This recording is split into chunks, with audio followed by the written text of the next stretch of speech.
जय श्री कृष्णा, जय श्री राधे। सभी दर्शकों को राधे राधे। सभी माता बहनों सौभाग्यवती स्त्रियों को प्रणाम, शुभ आशीर्वाद स्वीकार हो।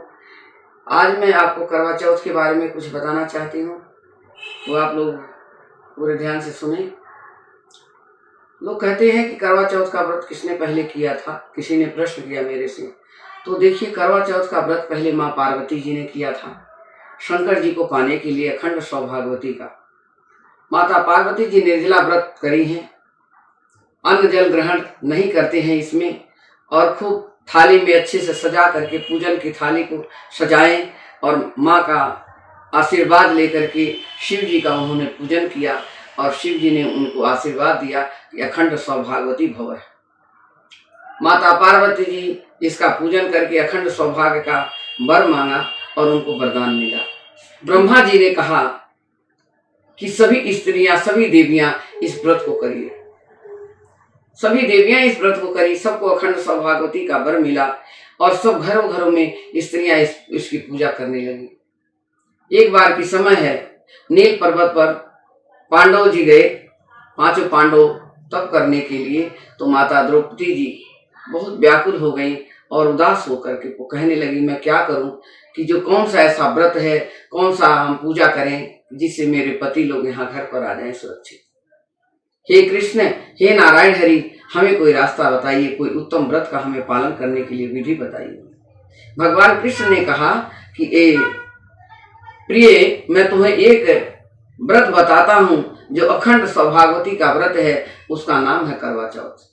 करवा चौथ का व्रत करो और सभी पांचों पांडव आपके घर में सुरक्षित अखंड सौभाग्य लेकर के आपके घर में सम्मिलित हो जाएंगे।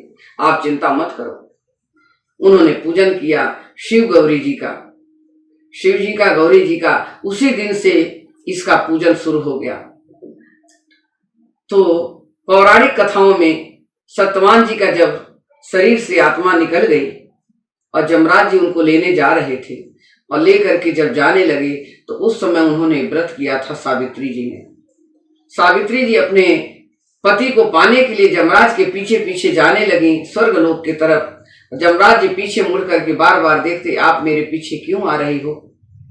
तो सावित्री जी कहने लगी, मैं अपने पति का अखंड सौभाग्यवती का व्रत किया है और आप मेरे पति को लेकर के जा रहे हैं, मैं इनके बिना जीवित नहीं रह सकती, हमें भी साथ में लेते चलिए, मैं अपने पति के बिना नहीं रह सकती।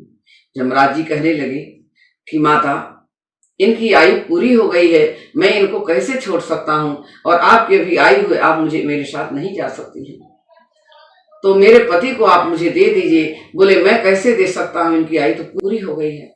तो कहती है सावित्री कि अगर मेरे पति को आप नहीं देंगे तो मैं आपसे एक वर मांगती हूँ, मुझे एक वरदान तो दे सकते हैं। आप तो प्रभु भगवान के रूप में हैं, स्वयं साक्षात भगवान जमराज का रूप होता है, तो आप मुझे वरदान दीजिए। कहने लगे कि आप मांगिए। तो माता सावित्री ने क्या वर मांगा कि मुझे अनन्य पुत्रों की मां बना दीजिए।